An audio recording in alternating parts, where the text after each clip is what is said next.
Good evening, everyone. Thank you all for being here. This is the one meeting a year that I get to start the meeting and preside over the first portion of it. Welcome to all of the folks that are here this evening. Tonight's the organizational meeting, along with the budget and a couple of other agenda items. And as soon as we get through the organizational portion of the meeting, the board will have a chair.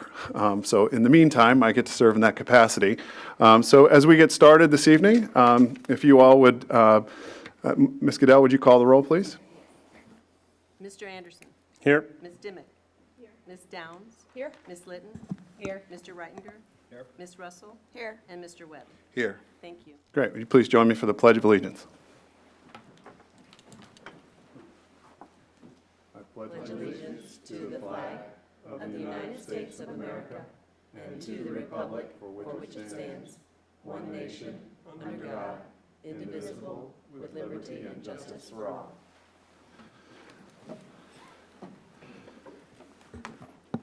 Thank you. I seek a motion to adopt the agenda. I move that we adopt the agenda. Thank you, Mr. Webb. Second from anyone? Second. Second by Ms. Russell. All in favor? Yes. All opposed? Abstentions? Motion carries. Thank you. At this time, I will ask the board members, let me explain the process here just very quickly to everyone. I'm going to ask board members to place names in nomination for the board chair. After all of the nominations have been made, I'll take a roll call vote to identify each board member, naming the person for whom they are voting for. The nominee who receives the majority of the votes, which tonight would be 4 or more, will be elected. The roll call vote will be repeated until the chair is elected. The newly elected chair shall then preside over the election of the vice chair following that same procedure. So at this point in time, board members, I would open the floor to nominations for board chair. Mr. Webb. Thank you, Dr. Noonan. I'd like to put the name of Greg Anderson into consideration for board chair. Greg Anderson has been nominated. Any other nominations from the floor? All right, I will close nominations. Greg Anderson has been nominated as the chair of the Falls Church City School Board. We will now take a roll call vote, person by person. Ms. Goodell. Yes, Ms. Dimick, you would name. You name the person that you would be Greg voting Anderson. Thank you. Ms. Downs. Greg Anderson. Thank you. Ms. Litton. Greg Anderson. Thank you. Mr. Reitinger. Abstain. Thank you. Ms. Russell. Greg Anderson. Thank you. Mr. Webb. Greg Anderson. Thank you. And Mr. Anderson. Greg Anderson, thank you. Thank you. Congratulations, Mr. Anderson. I will gladly turn the meeting over to you now, Chair Anderson. Well, thank you, and I want to start very briefly by saying thank you to my fellow members for your trust, and I look forward to working with you in this new capacity for the next year. So, thank you. I will now, following the same process as we did for the chair election, I will now be following that process for a vice chair. So, I will ask board members to place in a nomination any names for the role of vice chair, and then after all nominations have been made, I'll declare nominations closed, and we'll have a roll call vote with each person naming the person for whom he or she is voting. And again, a nominee must receive a majority of the votes, which again is 4 tonight, to be elected. So we'll continue that process till we get to a vice chair election. So I will ask for any nominations. I nominate Shauna Russell as vice chair of the school board. Okay, Shauna Russell has been nominated. Are there any other nominations?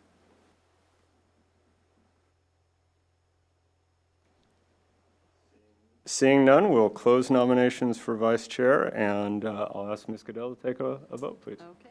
Ms. Dimick. Shauna Russell. Thank you. Ms. Downs. Shauna Russell. Thank you.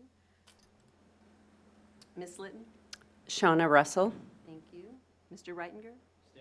Thank you. Ms. Russell. Thank you. Mr. Webb? Shauna Russell. Thank you. And Mr. Anderson? Shauna Russell. Thank you.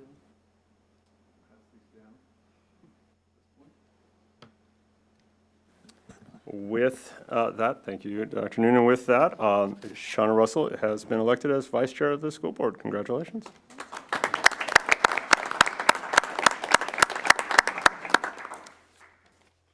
Thank you all. Moving on to item 2.03, I would seek a motion regarding date, time, and place for our regular school board meetings. Mr. Webb. Thank you, Mr. Chair. I move that the Falls Church, the Falls Church School Board establish a schedule for regular meetings on the second Tuesday of each month, beginning at 7 p.m. in the council chambers at City Hall, and establish a schedule of work sessions on the third Tuesday of each month, beginning at 7 p.m. at the Central Office Conference Room in Falls Church, Virginia. Thank you, Mr. Webb. Is there a second? Second. Thank you, Mr. Reitinger. I'll just ask all those in favor, say aye. Aye. All those, anyone opposed? Any abstentions? Okay, motion passes. Thank you. Moving on to 2.04, appointment of the school board clerk. I would seek a relevant motion. I move that the school board appoint Martha Goodell clerk of the school board beginning in January 2020. Thank you, Ms. Litton. Is there a second? Second. Thank you, Ms. Russell. All those in favor, say aye. Aye. Anyone opposed? Anyone abstaining? Okay, thank you very much, and congratulations, Marty. Thank you.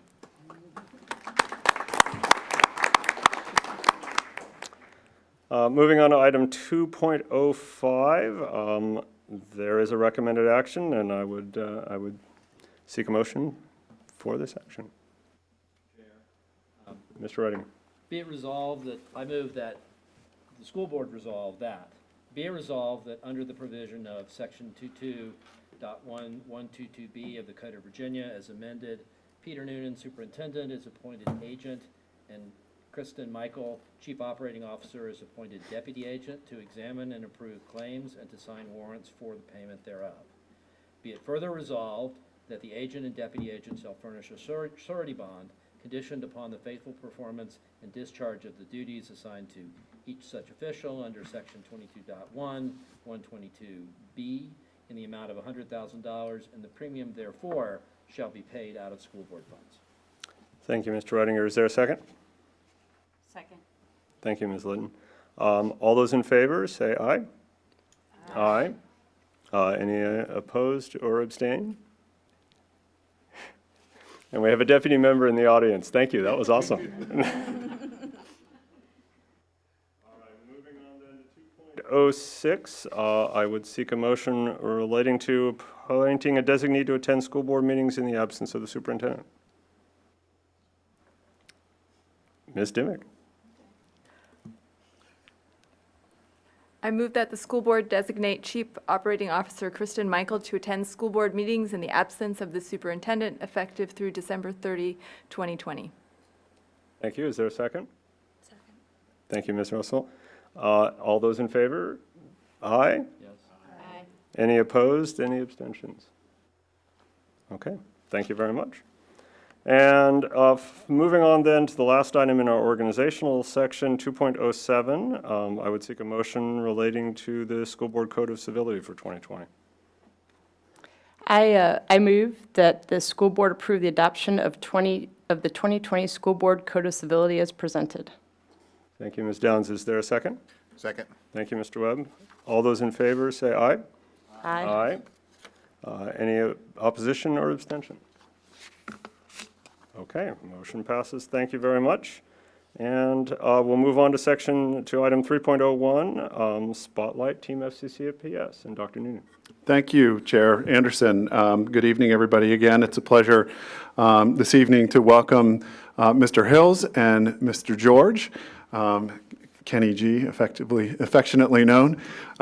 So thank you for being here this evening. We have an opportunity to hear a little bit about some of the great work that is happening in the career and technical education side of the house at George Mason High School. This is something that has has really, I think, grown in a very special way in the last couple of years since Mr. George has come into our school. He really has taken great ownership of the program and has done a fantastic job working with our students. So this evening, the video recognizes his outstanding work as well as the rest of the team. So thank you all for being here. When I think about the endless number of opportunities that our students are going to have in our new building in less than 365 days, this is something that's building for their future. We want students to create.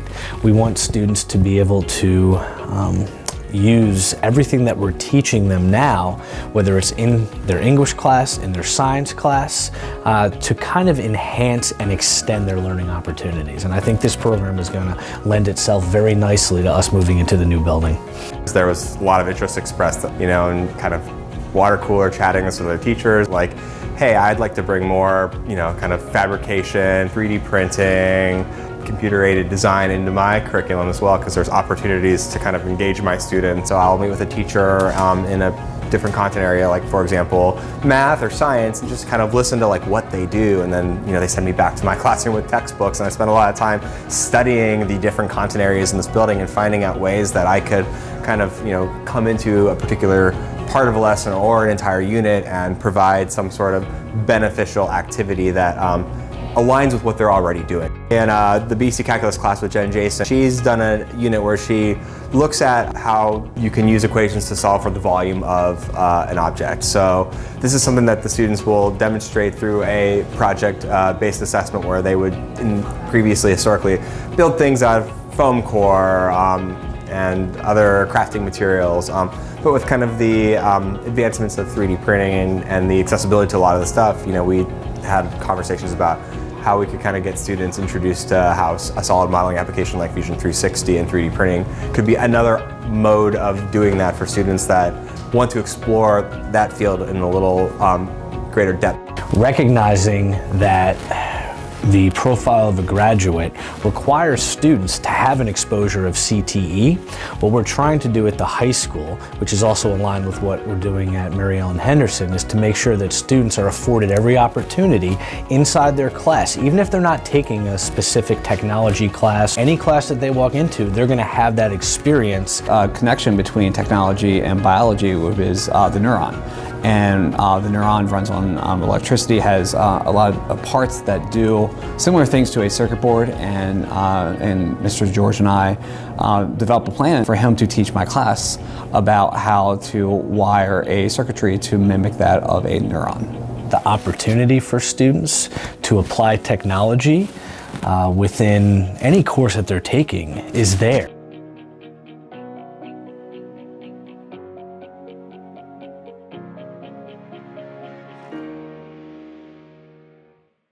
We'd like to welcome Mr. Hills and Mr. George up for any comments, questions, thoughts, or the like. Thank you very much.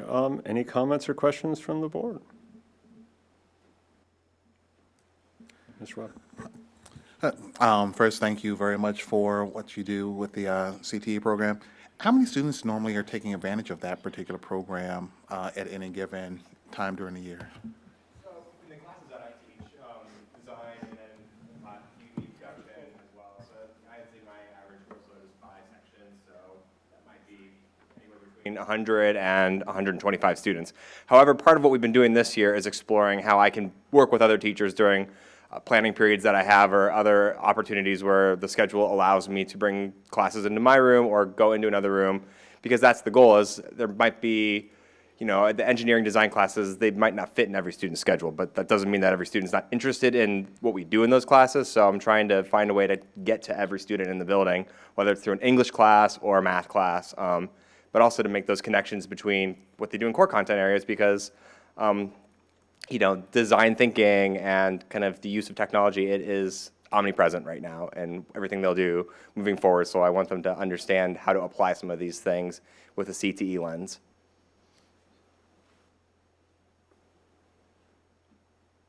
Thanks. Any other questions? Ms. Litton. At the beginning of the video, you guys showed the new school. So I'm just curious, how you guys think the new school might be helpful, and are there things you want to make sure are in the new school that will help